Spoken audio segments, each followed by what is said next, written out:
Hi, this is Value Updates YouTube channel. நம்ம value update channel exclusive legal education கொடுத்துட்ருக்கோம். நம்மளுடைய சேனலை வந்து சப்ஸ்கிரைப் பண்ணுங்கள், மறந்துடாதீங்க. பெல் பட்டன் ப்ரெஸ் பண்ணுங்கள். பெல் பட்டன் ப்ரெஸ் பண்ணுறதுனால நம்ம போடுற கண்டென்ட் அப்டேட் வந்து உடனுக்குடன் ரீச் ஆகும். நீங்கள் வந்து ஈஸியாக வந்து உங்களுக்கு நோட்டிஃபிகேஷன் வரும். நீங்கள் நல்லா சட்டம் தெரிஞ்சுக்கலாம் போடுற வீடியோவை. ஃபுல் வீடியோவை பாருங்கள், ஸ்கிப் பண்ணாதீங்க, ஷேர் பண்ணுங்கள். எல்லா சோஷியல் மீடியாலையும் வாட்ஸ்அப் குரூப்லேயும் ஷேர் பண்ணுங்கள். உங்கள் மூலமாக சட்டம் வந்து மக்கள் தெரிந்து கொள்வார்கள். இன்றைக்கி நம்ம பார்க்க போகிறது பார்த்திங்கன்னா, அதாவது தாய் தந்தை வயதாகிவிட்டது அப்படின்னா அவங்கள வந்து பார்க்க வேண்டியது மகனுடைய கடமை அப்படிங்கிறது சட்டப்பூர்வமாக வந்து இருக்குது. அப்புறம் வந்து அவங்கள வந்து துன்புறுத்தக்கூடாது, அவங்கள வந்து வீட்டை விட்டு வெளியே போக சொல்லக்கூடாது வயதான பின்பு அப்படிங்கிறது ஒரு விஷயம். இதுக்கு சட்ட அடிப்படையும் இருக்குது. இப்போ நம்ம ஒரு வழக்கு பார்க்க போகிறோம். இது சம்பந்தமான வழக்கு.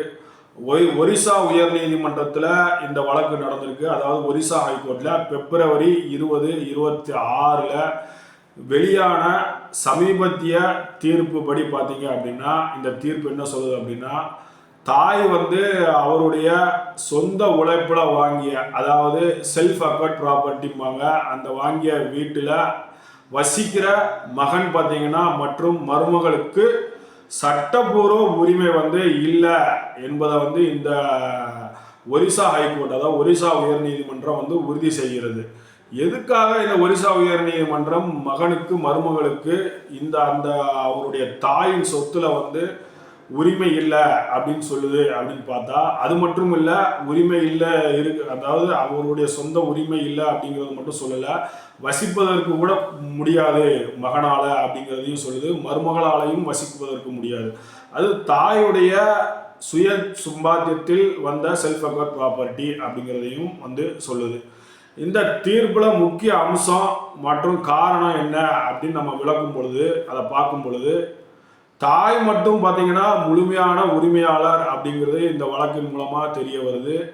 இந்து வாரிசுரிமை சட்டம் February 14, அதாவது இந்து வாரிசுரிமை சட்டம் பிரிவு 14 இதில் வந்து என்ன சொல்லப்பட்டிருக்குன்னா, ஒரு பெண்ணின் பேரில் இருக்கும் சொத்து பார்த்தீங்கன்னா அவருக்கு மட்டுமே சொந்தமானது அப்படின்னும், அது கூட்டு குடும்ப சொத்தாக கருதப்பட மாட்டாது அப்படின்னு சொல்லுது.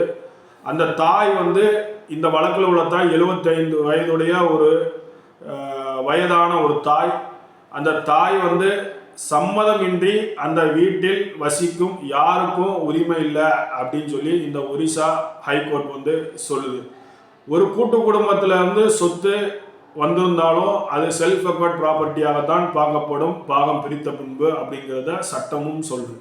அடுத்து பார்த்தீங்க அப்படின்னா, இந்த வழக்கில் என்ன ஒரிசா ஹைகோர்ட் சொல்லியிருக்குன்னா, மகன், அதாவது அந்த 75 வயது முதிர்ந்த தாயினுடைய மகன் மற்றும் மருமகளின் தகுதி வந்து பார்த்தீங்கன்னா என்னன்னா விருந்தினர் அந்தஸ்து தான் அப்படின்னு சொல்லுது. அதாவது அவங்க வந்து ஒரு கெஸ்ட் மாதிரி தான் ட்ரீட் பண்ணப்படுவார்கள் அப்படின்னு சொல்லுது. பெற்றோர் வந்து தங்களது சொந்த சொத்துல மகனை வசிக்க அனுமதிப்பது என்பது ஒரு சலுகை தவிர வேறு எதுவும் கிடையாது அப்படின்னும், அதாவது அந்த தாய் நீங்கள் என்னுடைய வீட்டில் இருங்கன்னு சொன்னாதான் இருக்க முடியும், வெளியே இருங்கன்னு சொன்னால் நீங்கள் வெளியே போயிடணும் அப்படின்னு சொல்லுது. மகனோ மருமகளோ வீட்டில் தங்க முடியாது அப்படிங்கிறதையும் சொல்லுது. அது மகனின் சட்டப்பூர்வ உரிமை அல்ல. அதாவது அந்த வீட்டில் வசிப்பது அப்படிங்கிறது தாயினுடைய சொந்த வீடு. அவரை தாயை அந்த மகன் துன்புறுத்துகிறார், மகனை மருமகள் துன்புறுத்துகிறார். அந்த பட்சத்தில் இந்த வழக்கு அந்த 75 வயதுடைய வயதான தாய் போடப்பட்ட வழக்கில் சொல்லப்படுகிறது என்னன்னா, அது மகனின் சட்டப்பூர்வ உரிமை அல்ல. அங்கு தங்குவது, அந்த சொத்து அவருடையது என்னுடையது அப்படின்னு கேட்கறது சட்டப்பூர்வ இது கிடையாதுன்னு சொல்லுது. அப்புறம் பகிர்வு இல்லம் அப்படின்னு சொல்லி மருமகள் சொல்கிறாங்க. ஷேர் ஹவுஸ் ஹோல்டு இது எனக்கு, நான் வந்து ஒரு மனம் புரிந்து மறு வீட்டிற்கு வந்ததா அது ஷேர் ஹவுஸ் ஹோல்டு என்ற வாதம் வந்து வைக்கிறாங்க மருமகள். அந்த வாதத்தை ஒரிசா உயர்நீதிமன்றம் வந்து நிராகரித்து தீர்ப்பு இதில் வந்து கொடுத்துருக்காங்க. மருமகள் வந்து அந்த வீட்டை பகிர்வு செய்ய இயலாது அப்படின்னும், ஷேர் ஹவுஸ் ஹோல்ட் கிடையாது அப்படின்னும் என்று கூறி தங்கும் உரிமையை கோர முடியாது, அந்த தாயை வந்து துன்புறுத்துறாங்க அப்படிங்கிறது ப்ரூவ் ஆகுது. அவர்களுக்கு உணவு வழங்க மாட்டேங்கிறது ப்ரூவ் ஆகுது. அந்த தாயினுடைய சொத்து, அந்த தாய் வந்து 75 வயது மூர்ப்பு ஆகிவிட்டார்கள், அவர் பெயரில் இருக்கிறது, அதனால் வந்து அவரை காக்க வேண்டும், அந்த சொத்தை வந்து அபகரிக்க நினைக்கிறார்கள் அப்படிங்கிற ஒரு ப்ளீ வந்து கோர்ட்டில் வந்து அதை எஸ்டாப்ளிஷ் பண்ணப்பட்டதால் அந்த ஷேர் ஹவுஸ் ஹோல்டு அப்படிங்கிறத அவங்க நினைச்சா மட்டும்தான் கொடுக்க முடியும் அப்படிங்கிறதையும் சொல்லுது. ஏன்னா அந்த சொத்து அவர்கள் தாயுடைய பெயரில் இருக்கிறது அப்படிங்கிறது சொல்லுது. ஷேர் ஹவுஸ் ஹோல்டு என்கிற மருமகளின் வாதத்தை நிராகரித்து மருமகள் அந்த வீட்டை பகிர்வு இல்லம், அதாவது ஷேர் ஹவுஸ் ஹோல்டு என்று கூறி தங்கும் உரிமையை கோர முடியாதுன்னு, குறிப்பா பார்த்தீங்க அப்படின்னா முதியவர்கள் கொடுமைப்படுத்தப்படும் சூழல்ல உரிமையாளரான 75 வயதுடைய தாய் விருப்பமே முதன்மையானது அப்படின்னு இந்த ஒரிசா ஹைகோர்ட் வந்து தீர்ப்பு கொடுத்துருக்காங்க. இது வந்து பல தீர்ப்புகள் இதற்கு முன்பு உயர் நீதிமன்றமும் இதை போன்ற தீர்ப்பு வந்து வழங்கி இருக்கிறது அப்படிங்கிறத நம்ம சொல்லிக்கிறோம். தீர்ப்பின் பின்னணி, அதாவது வழக்கின் சுருக்கம், இதை வந்து நம்ம பார்க்க போகிறோம். என்ன தீர்ப்பு அப்படிங்கிறத யார் வழக்கு போட்டார், வழக்கு யார் போடுறாங்க அப்படின்னா ஒரு தாய் போடுறாங்க, சந்திரமணி சமல் அப்படிங்கிறவர் and others versus Sugandhi Samal and others, அதாவது சந்திரமணி சமல் வெர்சஸ் சுகந்தி சமல். இது வந்து பார்த்தீங்க அப்படின்னா நம்ம சொன்ன மாதிரி 75 வயதுடைய தாய் வந்து ஒருவர் தனது மகன் மற்றும் மருமகளை வந்து தன்னை உடல் ரீதியாக மன ரீதியாக சித்திரவதை செய்வதாக கூறி அவர்களை பார்த்தீங்கன்னா வீட்டிலேருந்து வெளியேற்ற வழக்கு தொடர்ந்து இருந்தது அப்படிங்கிறத நம்ம சொல்லிக்கிறோம். நீதிமன்ற உத்தரவு கீழமை நீதிமன்றத்தில், அதாவது லோயர் கோர்ட்டில் உயர் நீதிமன்றத்துக்கு முன்பு வரக்கூடிய வழக்கு போடக்கூடிய கீழமை நீதிமன்றங்கள் அளித்த தீர்ப்பு வெளியேற்ற உத்தரவை, அதாவது கீழமை நீதிமன்றமும் அந்த தாயினுடைய கோரிக்கையை ஏற்று மகன் மருமகளை வெளியேற்ற உத்தரவு பிறப்பித்திருந்தது. அந்த உத்தரவை பார்த்தீங்க அப்படின்னா ஒரிசா உயர் நீதிமன்றம் நீதிபதி யாருன்னு பார்த்தீங்கன்னா ஏசி பெஹேரா அப்படிங்கிற ஜஸ்டிஸ் வந்து உறுதி செய்கிறாரு. மகன் வந்து மற்றும் மருமகள் உடனடியாக வீட்டை விட்டு வெளியேற வேண்டும் என்றும் மீண்டும் அந்த வீட்டுக்குள் நுழைய நிரந்தர தடை வந்து விதித்து தீர்ப்பளிக்கிறது.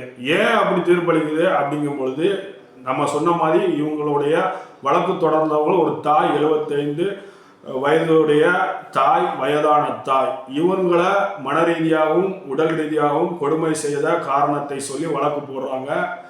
அப்போ என்ன சொல்லப்படுகிறது அப்படின்னு பார்க்கும் பொழுது அந்த தாயினுடைய வீடு, சொந்த வீடு, செல்ஃப் அக்கார்ட் ப்ராப்பர்ட்டி அவங்க பெயரில் இருக்கிறது, அதை வந்து கபிலகாரம் செய்து விடுவார்கள் அப்படிங்கிற ஒரு ஐயமும் இருக்கிறது. அவரை வந்து பராமரிக்க தவறிய மகன் மருமகள் அவங்களை வந்து என்னுடைய வீட்டில் வந்து இருக்க உரிமை கிடையாது அப்படின்னு இவங்க வாதத்தை எடுத்து வைக்கிறாங்க. மருமகளுக்கும் மகனுக்குமே கிடையாது அப்படின்னு சொல்லும்போது அதை கீழமை நீதிமன்றமும் ஒத்துக்கிடுது. உயர் நீதிமன்றத்துக்கு அதை எதிர்த்து மகன் மருமகள் செல்கிறார்கள். அப்பவும் வந்து தாயினுடைய கோரிக்கையை ஏற்று அந்த வீட்டிலிருந்து வெளியேறும்படி இந்த உத்தரவை வந்து ஒரிசா உயர் நீதிமன்றம் கொடுக்குறாங்க. அதாவது மருமகனாக இருந்தாலும் சரி, மருமகளாக இருந்தாலும் சரி, மகன் மகளாக இருந்தாலும் சரி, தாயை வந்து பராமரிக்க வேண்டும், கொடுமை செய்யக்கூடாது அப்படிங்கிறதுல ரொம்ப ஸ்ட்ராங்காக சட்டம் இருக்குது.